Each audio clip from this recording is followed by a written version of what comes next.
Chapter 37. The Sixth Heaven and the 23rd Teacher, the Swiftest. After the initial seals were opened, I saw the churches change. The key leaders of each religion stopped much of their intellectual debates, and now it seemed they began to openly communicate. Something so strange brought them together, and now an auspicious transformation began to unfold. Even more concerning was how the old world began to fall apart, and as this happened, the spiritual masters came together in unity. Behold, there were 6 spirits that hovered around, and then one held up a mirror. I saw the self in 4 parts, as a lion, an ox, a human, an eagle, and there were eyes everywhere. After the 6 spirits came near, they pointed to the battle. As far as I knew, I wanted all of this to be over, but that 7th spirit took the secret scroll and disappeared when we all lost her. What has happened? Why is the spiritual soul split into so many parts? We need different channels to defend the spirit of our heart, said one of the spirits. What do you mean channel? And what is with these eyes? I feel as if I'm being pulled in more than 4 directions, and the sensitivity of my experiences has heightened by 1,000 times. It is not an easy duty, but the duty is ours. The 7th seal is waiting. Go forward, said one of the spirits. There was no way to think it through, and certainly action was required. There was a feeling that pulled us down, up, left, and right. Everything the directions did left us exhausted and tired. Of course, all that mattered was going ahead. Then another step after that, the journey brought us to places we never imagined, and through it all, we did our best not to go back. At times there was great sadness, and we would turn and glance in memory of the good old days. The journey was so long and lonesome that we craved a great teacher might appear and show us the way. Sometimes we'd get lucky, and words of wisdom would enter the mind. But after long enough, we'd be on our own. Why, no one can walk the path for you. It's your road alone. When everything seems to be going against us, we must find a way to give our very best. The only thing I had was a bow with no arrows, but I knew it was needed because it was the only gift that the Great Mother had left. Depending on the terrain, we could use one of the 4 vehicles of spirit. This was formless space, and so the 4 vehicles could take us throughout the galaxies. A lion would take us through the dense jungles, while an ox could carry the burden of such a heavy load. The human in humanity would use wisdom to find the path, and the eagle would soar to carry us to various distant abodes. One star after the other, we would search near and far. So tired did we become on this journey, in search of a seemingly distant spiritual star. The 7th spirit would leave signs behind, because in her tracks I would find earth-like abundance. Seeds and plants would bloom wherever she went. She was the swiftest and most famous. Again and again I followed her, but her formless spirit was faster. Still with 4 vehicles to carry us, we would continue to chase after her. When we realized we would never catch her, still we would not give up. Then we came to a planet called Earth, where we found a giant oak tree, and so we sat. Since the intellect couldn't solve this, oh, how could the mind unwind such a mystery? We were so tired and even depressed, but no one wanted to allow our spirit to sink into misery. Some days we lost the drive to go on, but the spiritual soul did not want to die. We thought about giving up in our pursuit of the seventh spirit, and because of her swiftness, we didn't know what else to try. She would always evade us for reasons unknown, and so we simply sat still in the silence, waiting beside this oak. The more we relaxed, the more we realized that life doesn't respond to our desires, but rather it responds to our frequency. As soon as we were feeling balanced, all sorts of formless entities began attacking violently. They attacked our family. They attacked our friends. I didn't understand their wicked motives, but I guessed they were threatened on a spiritual level. Yet our soul was about to rise and transcend. Our bodies were on the earth, and there you were beside the oak tree as well. But these vicious, formless entities were furious that we were rising out of the suffering of hell. They tried to put us under a spell. They even enchanted others to try to attack our spiritual will. We watched our idols and role models fall victim to the chaos through the mainstream media, and yet it was we who remained calm and still. Over and over, the entities came at us. They attacked all aspects of our life. Things would break in the physical, mental, and emotional realities, and time again, the malicious spirits wouldn't quit. And with so much chaos, we knew there had to be a breakthrough, and so we remained calm while we sat. You are so brave and quiet that I forget how much you are suffering, said the voice of a woman. At this point, it was difficult to know what was even real, why we'd lost sight of material things, and as for the pain, we didn't know if this was a dream or real suffering. Wars were everywhere in the world, and battles were rippling throughout the mind. People were starving across the earth. Then, out of nowhere, someone we loved called to ridicule us and rip us to shreds, spewing hatred and lies. All the while, we remained kind. It was like watching a hurricane from above. We knew this was terror and destruction, but up in the heavens, it looked so peaceful, and so we must remain ever loving. Have you seen my son? Asked the woman. I turned to face her, and she was the seventh spirit holding a scroll pinned down with the seventh seal. The other 6 seals had been opened, and yet there was one last seal that had yet to be fully revealed. Who is your son? His name was Jesus, she said.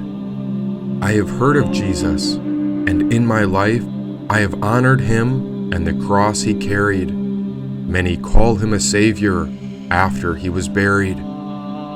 What do you mean? What happened to my son? Asked the seventh spirit.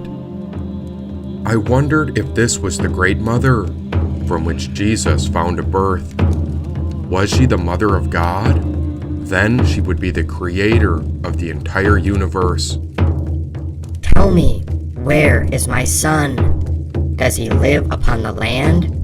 I have millions and billions of children, so it's hard to keep track of every single one of them, she said.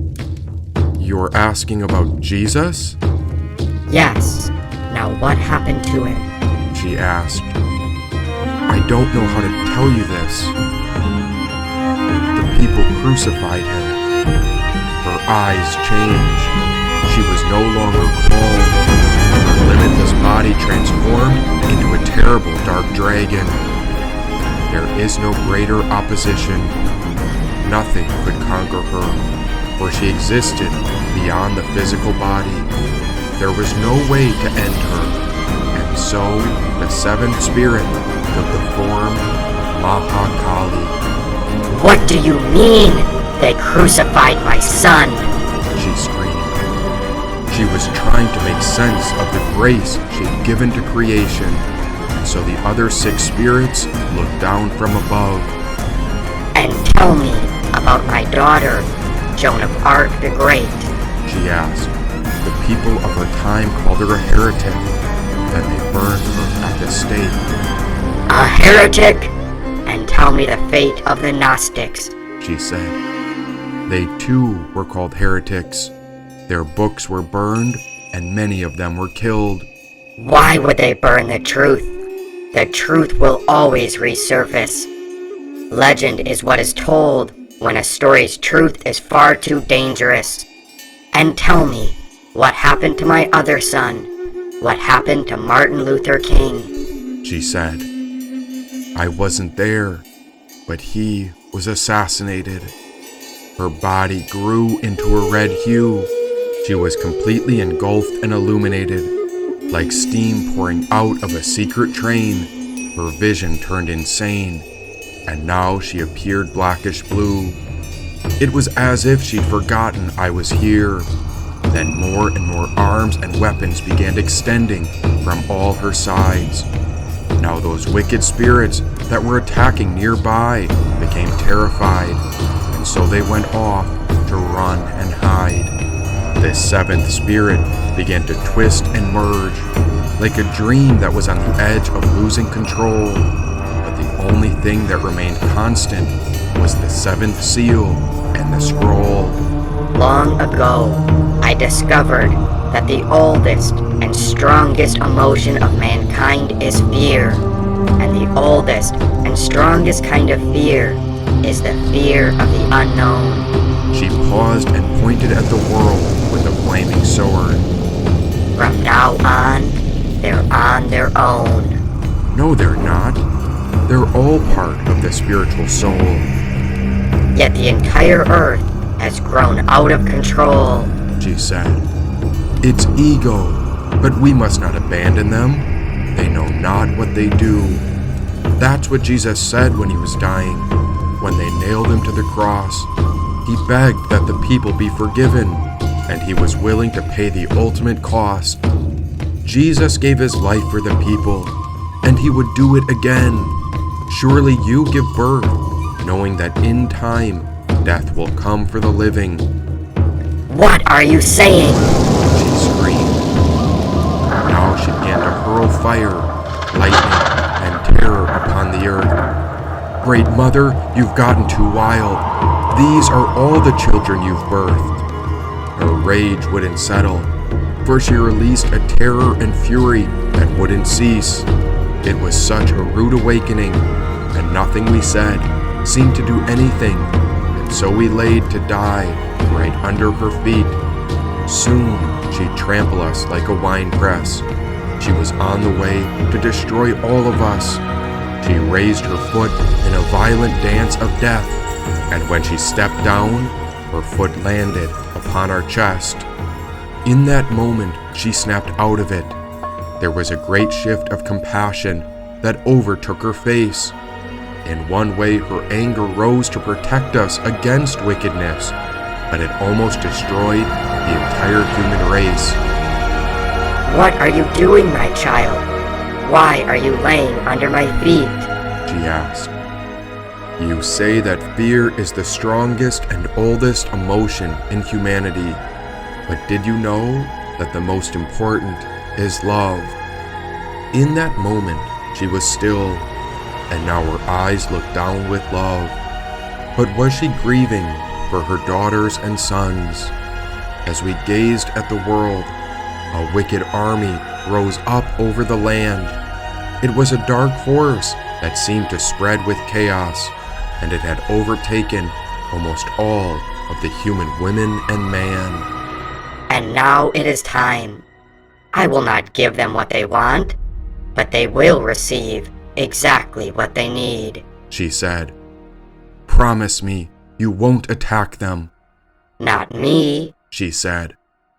One of her many arms lifted the 7th seal upon the divine scroll. Then she pried it open and began to silently read. She nodded her head, looking down at the earth as she shook her head to agree. One of her arms held a rod, and another began to hit a drum, and so came a resounding hymn. Every time she beat that drum, the earth shook with a steady rhythm, like a ticking clock, and the time was counting down. I imagined a marble rolling upon a table, about to come crashing down. If Earth was a great tower, now the foundation of everything began to shift. It was only a matter of time, and so the best thing anyone could do was to get out of the way of it. Yes, a great tower was falling, and it started ever slow. Beat by beat, that wicked army rose up to the brim, and the world's wickedness was about to overflow. We have to help them. Her gaze was fierce, and was she no longer aware that I was here? She appeared to be in a trance, focused on the earth, and this time it was not fear, but she was deeply aware. I felt much concern, and were the words written on the scroll a signal of pending destruction, or was it hidden wisdom? Here, take the scroll and eat these instructions, she said. We looked at the seventh seal, which had just been opened. Then we glanced at the scroll. She placed it in our hands when the divine page began to unroll. It's the past, the present, and the future. Eat it in your mouth. You are my witness, but until the world is ready, no one else will know, she said. The beat within her drum was hypnotic. She was a fierce being of cosmic glands. We started to feel more and more like her servant, and less like a human. Hungry for something, I didn't know what else to do. I knew I had an emotion called tame, but I was overcome with hunger to eat this scroll. But you must explain. What happens if I eat it? Only you will recite it. Otherwise, I'll know not to trust it. If I hear someone else pretend to reveal this, there's a chance they've gone corrupt, and so I'll disregard it. They tried to profit from this, but that's not what this scroll is. It's the instructions on how the new earth will live. It's also a warning, and wisdom too, and so we know it as truth, she said. A warning? For what? A warning for what's coming, and a promise of what comes next. Life is a cycle, and we should be aware of the future and the past. That's why you must eat it in the present moment. This scroll is heaven sent. These are the divine instructions from within my mind. Eat this, and the word will go on forever. Or don't, then miss out, and life on Earth will get left behind, she said.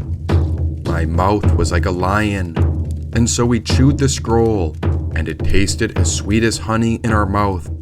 But after we ate it, our stomach felt bitter. Suddenly, the pineal gland came alive, and that's when my third eye began to flicker. It is we who speak without words.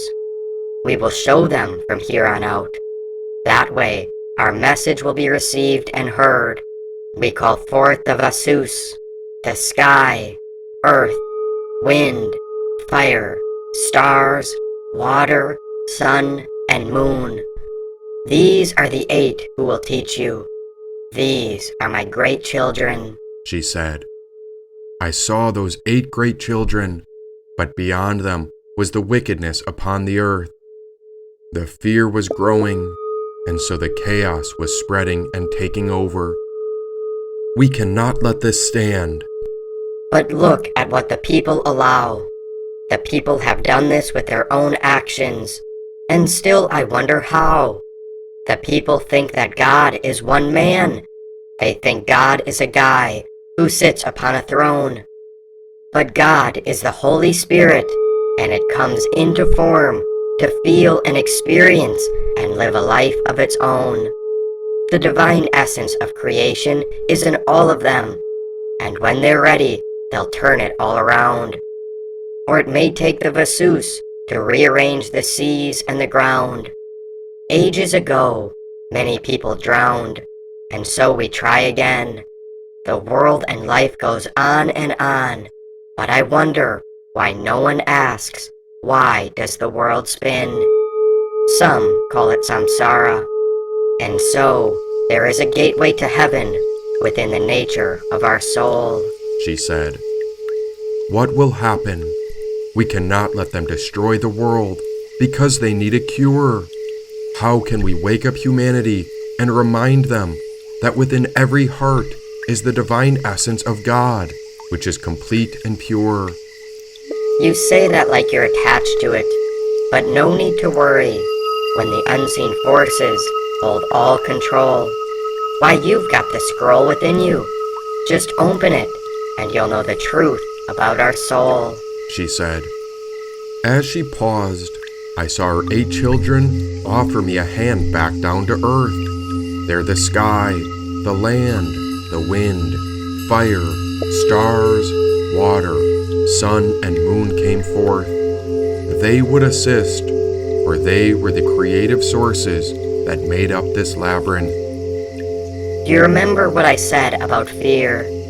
How it is the oldest and strongest? Its power is great, and that is because fear can be transformed into goodness. This transformation is the reason life exists, and the soul's purpose is to awaken and realize this divine consciousness. The Holy Spirit is God within you. It's within all of creation that lives the great seer. We are here to transform that wickedness which rules the earth, and knowing what must be done does away with the fear, she said. She waved her arms, and there appeared a gateway.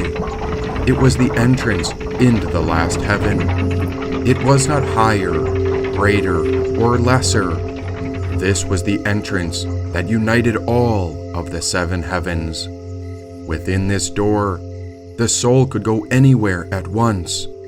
Truly a miracle. But what was happening? the scroll. Look inside yourself, and you'll see all that can ever be told, she said.